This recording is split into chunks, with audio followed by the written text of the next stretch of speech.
मुंबईच्या छत्रपती शिवाजी महाराज आंतरराष्ट्रीय विमानतळावर शिवजयंतीचा उत्साह, ठाकरे गटाकडून विविध कार्यक्रमांचं आयोजन।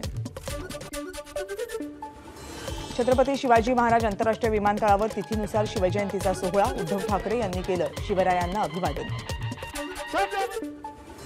ठाकरे गटातर्फे चेंबूरमध्ये छत्रपती शिवाजी महाराजांच्या पुतळ्याजवळ कार्यक्रमाचं आयोजन, आदित्य ठाकरेंकडून महाराजांच्या पुतळ्याला अभिवादन। राज ठाकरेंनी मुंबईच्या शिवाजी पार्कवरच्या शिवाजी महाराजांच्या पुतळ्याला केलं अभिवादन। तिथीनुसार आज छत्रपती शिवाजी महाराजांची जयंती। ठाकरे गटाकडून उमेदवारी जाहीर झाल्यानंतर आजपासून राजन विचारेंच्या प्रचाराला सुरुवात। मासुंदा तलावामधल्या छत्रपती शिवरायांच्या पुतळ्याला विचारेंकडून पुष्पहार अर्पण, आनंद दिघे यांच्या स्मारकालाही अभिवादन। बारामतीमध्ये शिवजयंती उत्सव साजरा, शहरातून भव्य मिरवणूक, पारंपरिक वेशभूषा करून नागरिकांचा मिरवणुकीत सहभाग। लोकसभा निवडणुकीच्या दुसऱ्या टप्प्याची अधिसूचना जारी, 4 एप्रिलपर्यंत उमेदवारी अर्ज भरता येणार। पहिल्या टप्प्यातील 5 जागांसाठी 183 उमेदवारांकडून 229 अर्ज दाखल। नागपूर लोकसभा मतदारसंघात सर्वाधिक म्हणजे 62, रामटेकमध्ये 51, भंडारा गोंदियात 49, गडचिरोली चिमूरमध्ये 19 तर चंद्रपूरमध्ये 48 उमेदवारी अर्ज दाखल।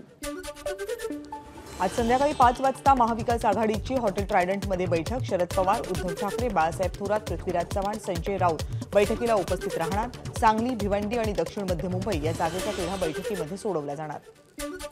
आज होणारी महाविकास आघाडीची बैठक किमान समान कार्यक्रम ठरवण्यासाठी, प्रचार सभांवर चर्चा होणार, जागांवर नाही। बैठकीपूर्वी राऊतांची माहिती।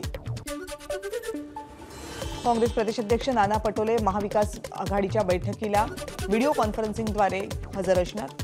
उद्धव ठाकरेंनी सांगलीची जागा परस्पर घोषित केल्यामुळे नाना पटोले नाराज असल्याची माहिती। उद्धव ठाकरे आणि शरद पवार महाराष्ट्रामध्ये संयुक्त सभा घेणार, एप्रिलच्या पहिल्या आठवड्यापासून सभांना सुरुवात होणार। भाजपला प्रत्यक्ष किंवा अप्रत्यक्ष मदत होईल असं कोणतंही काम प्रकाश आंबेडकर करणार नाहीत, घटनेचं संरक्षण करण्याची सर्वाधिक जबाबदारी प्रकाश आंबेडकरांची, संजय राऊत यांचं विधान।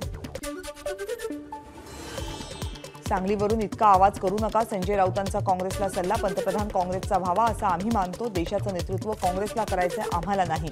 सांगलीसाठी देशाचं पंतप्रधानपद घालवणार का, राऊतांचा काँग्रेसला सवाल। अमोल कोल्हे आणि शिवाजीराव आढळरावांची शिवनेरी गडावर भेट, आढळराव समोर येताच कोल्हेंनी केलं हस्तांदोलन, घेतला आशीर्वाद। शिरूर लोकसभेसाठी दोघांनीही दिल्या एकमेकांना शुभेच्छा।